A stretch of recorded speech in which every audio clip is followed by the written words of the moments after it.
الحمد للہ والصلاة والسلام علی رسول اللہ اما بعد۔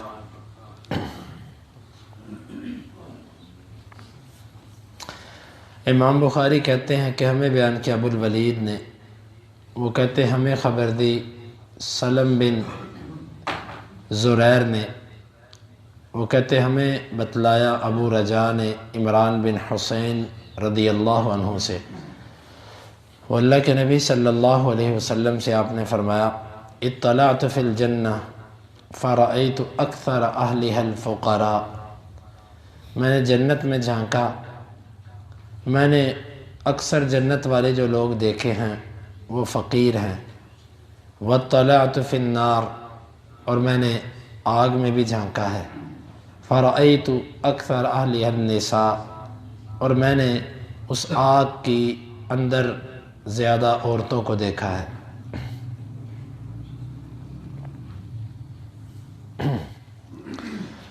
اس حدیث مبارک سے امام بخاری کی مراد یہ ہے کہ جنت قائم ہے، جنت ابھی سے موجود ہے، اللہ تعالیٰ اس کو قیامت کے دن نہیں بنائے گا بلکہ اللہ نے بنا کے رکھی ہوئی ہے جنت اور جہنم۔ اسی لیے آپ صلی اللہ علیہ وسلم نے اس میں دیکھا، اور آپ کو اکثر اس کے اہل جو نظر آئے وہ فقیر، اور جہنم میں اکثر جو آپ کو نظر آئی وہ عورتیں تھیں۔ اب ایک سوال پیدا ہوتا ہے، جنتی تو ابھی جنت میں نہیں گئے، تو اللہ کے نبی صلی اللہ علیہ وسلم نے انہیں کیسے دیکھ لیا؟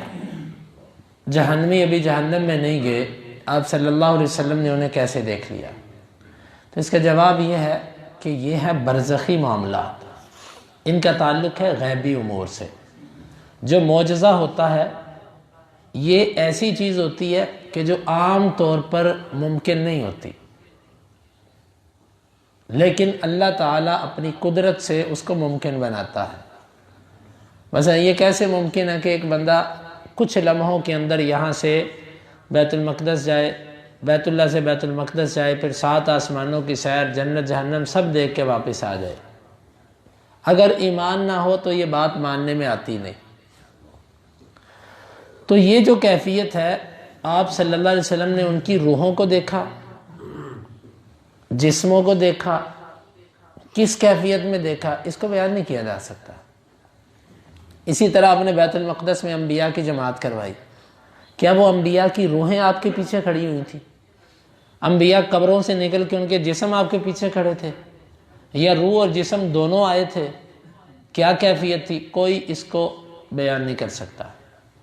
آپ نے 7 آسمانوں پر جو انبیاء سے ملاقاتیں کی، آدم علیہ السلام سے اور باقی سارے نبیوں سے، کیا ان کے جسموں سے ملاقاتیں ہوئیں، ان کی روحوں سے ملاقاتیں ہوئیں کہ دونوں تھے، یا کوئی ایک اور جسم تھا جس میں ان کی روح ڈالی گئی؟ کوئی اس کیفیت کو جان نہیں سکتا۔ اگر کوئی بندہ اس میں سے ایک کیفیت کو متعین کرتا ہے تو یہ رجمم بالغیب ہے، بغیر علم کے بات کرنا ہے، اور بغیر علم کے بات ان امور میں نہیں کی جا سکتی جو دینی امور ہے، بلکہ کسی معاملے میں بھی نہیں ہونی چاہیے۔ تو بہرحال آپ کہتے ہیں میں نے جنت میں دیکھا، میں نے زیادہ اس کے مستحق ان لوگوں کو دیکھا جو فقیر تھے۔ اس میں فقراء کے لیے ایک بہت بڑی تسلی ہے، بہت بڑا اطمینان ہے، بلکہ فقراء جنت کے زیادہ حقدار ہی نہیں، جنت میں امیر لوگوں سے بہت پہلے چلے جائیں گے۔ اب دنیا میں اس کی مثال دیکھیں، دنیا میں کسی جگہ پر رش ہو جائے نا تو سب سے پہلے کون پھنستے ہیں؟ گاڑیوں والے۔ گاڑیوں والوں سے نکلنا مشکل ہوتا ہے، موٹر سائیکلوں والے نکل جاتے ہیں، پھر بعض دفعہ ایسے ہوتا ہے کہ موٹر سائیکلیں بھی پھنستی ہیں، پھر وہاں پر سائیکلوں والے نکل جاتے ہیں، سائیکل اٹھائی ایسے اوپر کی اور رش سے نکل کے پھر رکھ کے اوپر سوار ہو کے پھر چل پڑے، اور بعض دفعہ ایسے ہوتا ہے سائیکلوں والے بھی پھنس جاتے ہیں، پھر کون نکلتا ہے؟ پیدل چلنے والے۔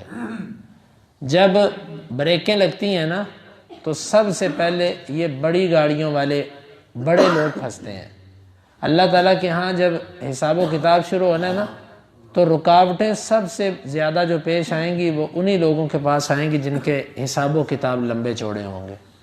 فقیر آدمی، غریب آدمی، کھایا کمایا کھایا ختم کر دیا، کمایا کھایا ختم کر دیا، اس کا حساب بڑا آسان ہے۔ اسی لیے اللہ کے نبی صلی اللہ علیہ وسلم بھی فقر کی زندگی مانگتے تھے۔ آپ سے جبریل اللہ تعالیٰ یہ آپ کو پیش کیا گیا کہ آپ نبی بادشاہ بننا چاہتے ہیں کہ نبی فقیر بننا چاہتے ہیں۔ جبریل نے آپ کو اشارہ کیا کہ تواضع اختیار کیجیے۔ آپ نے فرمایا میں اللہ کا بندہ فقیر غلام نبی بننا چاہتا ہوں۔ ہمارے نبی صلی اللہ علیہ وسلم نے بھی اسی زندگی کو پسند کیا، اور اصل اطمینان اور سکون بھی اسی میں، روپے پیسے میں اطمینان نہیں ہے۔ اگر آپ کسی کا حق نہیں کھاتے، کسی پر ظلم نہیں کرتے، تو آپ کا ضمیر مطمئن ہے، تو یہ اصل مزے کی زندگی ہے۔ لیکن اگر آپ کا نفس مطمئن نہیں، بے چین ہے، تو پھر آپ کو جتنا مرضی پیسہ مل جائے کبھی سکون نہیں مل سکتا۔ تو جنت کے زیادہ اہل فقیر لوگ ہیں، اس میں فقیروں کے لیے خوشخبری ہے۔ مت پریشان ہو کہ فلاں کا اتنا بڑا گھر، اتنی بڑی گاڑیاں، اتنا اس کا روپیہ پیسہ، اتنا اس کا کاروبار، اس چیز سے متاثر نہیں ہونا چاہیے۔ یہ حدیث سامنے رکھنی چاہیے کہ اکثر جنت میں جانے والے فقیر ہیں، اور عورتیں اکثر آگ کے اندر جائیں گی۔ اس کی وجوہات اللہ کی ناشکری اور مخلوق کی ناشکری اور بہت زیادہ فتنوں کے اندر واقع ہونا، کیونکہ فطروں میں بہت جلد یہ صنف واقع ہوتی ہے، اس وجہ سے زیادہ آگ کے اندر عورتیں جائیں گی۔ امام بخاری کی مراد اس سے ہم آپ کو بتا چکے۔ امام بخاری کہتے ہیں ہمیں بیان کیا سعید بن ابی مریم نے، وہ کہتے ہیں ہمیں بیان کیا لیث نے، وہ کہتے ہیں مجھے بیان کیا عقیل نے ابن شہاب سے، وہ کہتے ہیں مجھے خبر دی سعید بن المسیب نے ان ابا ہریرہ رضی اللہ عنہ قال، ابو ہریرہ رضی اللہ عنہ نے کہا بین نحن عند رسول اللہ صلی اللہ علیہ وسلم، اس دوران کہ ہم اللہ کے نبی صلی اللہ علیہ وسلم کے پاس تھے، اذ قال، آپ نے فرمایا بین انا نائم، اس دوران کہ میں سویا ہوا تھا، رأیتنی فی الجنہ، میں نے خود کو دیکھا کہ میں جنت میں ہوں، فإذا امرأة تتوضأ إلى جانب قصر، ایک عورت وہ ایک محل کے کونے میں وضو کر رہی ہے، فقلت لمن هذا القصر، میں نے کہا یہ محل کس کا ہے، فقالوا لعمر بن الخطاب، انہوں نے کہا کہ یہ عمر بن خطاب کے لیے، فذکرت غیرتہ فولیت مدبرا، میں نے عمر بن خطاب کی غیرت کو یاد کیا، میں اسی جگہ سے واپس آ گیا، میں نے محل نہیں دیکھا۔ فبکا عمر رضی اللہ عنہ رو پڑے، وقال اعلیک اغار یا رسول اللہ صلی اللہ علیہ وسلم، کیا میں آپ پر غیرت کروں گا اللہ کے رسول صلی اللہ علیہ وسلم؟ یہ کتنے عظیم لوگ تھے کہ جن کو اللہ کے نبی صلی اللہ علیہ وسلم دنیا کے اندر جنت کی بشارت دیا کرتے تھے، اور ان کے محلات آپ صلی اللہ علیہ وسلم نے دیکھے۔ اللہ تعالی ہمیں اس اہل کر دے کہ ہم بغیر حساب و کتاب کے جنت میں جائیں، اور اللہ تعالی ہمیں ان لوگوں کے قدموں میں جگہ عطا فرما دے۔ اس حدیث مبارک میں امام بخاری کا استدلال وہی ہے، اگر جنت ہے نہیں، بنی نہیں، تو وہ محل کیا تھا، اور اس میں جو عورت وضو کر رہی تھی وہ کیا تھی؟ بلکہ جنت بھی بن چکی، حوریں بھی بن چکی، اس میں سب کچھ اللہ تعالیٰ نے پورا کر دیا ہوا ہے۔ تو یہ ہے اس حدیث مبارک سے امام بخاری کا استدلال، اور اس میں عمر رضی اللہ عنہ کی فضیلت بھی ثابت ہو رہی ہے، اور اس سے ان لوگوں کا رد بھی ہوتا ہے جو کہتے ہیں حوریں دنیا کی عورتیں ہوں گی، بلکہ حوریں جو ہیں یہ اللہ تعالیٰ کی پیدا کی ہوئی ایک الگ مخلوق ہے، دنیا کی عورتیں حوریں نہیں ہیں۔ بہت سارے منکرین نے اس کا بھی انکار کیا ہے۔ ہمارے عصر حاضر میں بھی بعض ایسے لوگ گزرے ہیں کہ جنہوں نے حوروں کا انکار کیا ہوا ہے، وہ کہتے ہیں حوریں کوئی الگ مخلوق نہیں ہے۔ امام بخاری کہتے ہیں ہمیں بیان کیا حجاج بن منہال نے، وہ کہتے ہیں ہمیں خبر دی حمام نے، وہ کہتے ہیں میں نے سنا ابو عمران الجونی کو، وہ بیان کرتے ہیں ابو بکر بن عبداللہ بن قیس الاشعری سے، وہ اپنے والد سے، وہ اللہ کے نبی صلی اللہ علیہ وسلم سے، وہ کہتے ہیں آپ نے فرمایا کہ الخیمۃ درۃ مجوفۃ، جو خیمہ ہوگا نا جنت کے اندر وہ ایک درۃ موتی ہوگا، مجوفۃ اندر سے خالی، ایک خیمہ جنتیوں کا ایسا ہوگا جو موتی ہوگا اور اندر سے وہ خالی ہوگا، طولها فی السماء 30 میلا، اس کی جو آسمان کی طرف اونچائی ہے نا یہ 30 میل اندر سے خالی ہوگا وہ، وفی کل زاویۃ منہا للمؤمن من اہل لا یراہم الآخرون، اس موتی کے ہر کونے کے اندر مومن کے لیے ایک گھر والے ہوں گے، ایک گھر والے دوسروں کو نہیں دیکھ سکیں گے۔ جو جنت کے اندر محلات ملیں گے وہ اللہ جانتا ہے وہ کتنی قسم کے ہوں گے، ان میں سے ایک قسم کا حدیث میں ذکر ہوا کہ ایک موتی ہوگا۔ اب یہ موتی کا لفظ ہمارے ذہن میں آتا ہے کہ اتنا سا ہوگا، اتنا سا ہوگا، اتنا سا ہوگا۔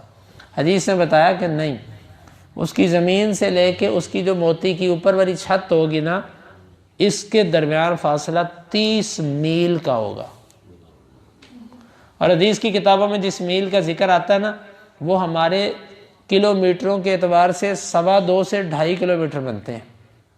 آپ اس کو کلومیٹروں میں لے کر جائیں نا تو یہ تقریباً 75 سے 80 کلومیٹر بنتا ہے۔ اب آپ 75 سے 80 کلومیٹر اندازہ لگائیے کتنا ہے۔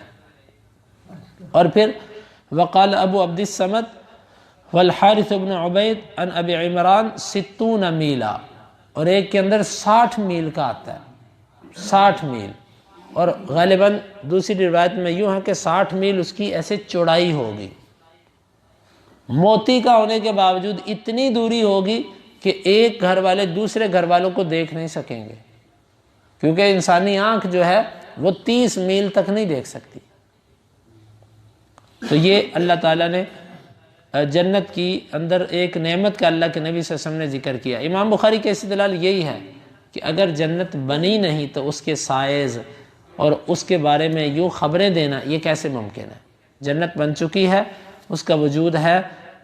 اور اسی طرح امام بخاری نے ایک اور حدیث سے استدلال کیا کہ حدثنا الحمیدی، وہ کہتے ہیں ہمیں حمیدی نے بیان کیا، وہ کہتے ہیں ہمیں سفیان نے، وہ کہتے ہیں ہمیں ابو الزناد نے اعرج سے، وہ ابو ہریرہ سے، وہ کہتے ہیں کہ اللہ کے نبی صلی اللہ علیہ وسلم نے فرمایا، اللہ تعالیٰ فرماتا ہے اعددت لعبادی الصالحین ما لا عین رأت ولا اذن سمعت ولا خطر علی قلب بشر۔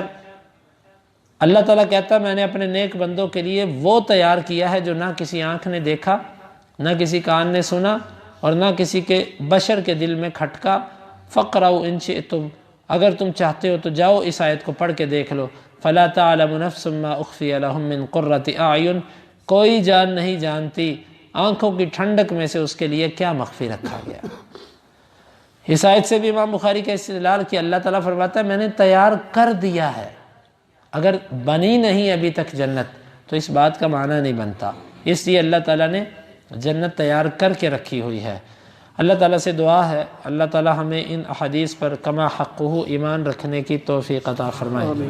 اللہم انفعنا بما علمتنا وعلمنا ما ينفعنا وزدنا علما وآخر دعوانا ان الحمد للہ رب العالمین۔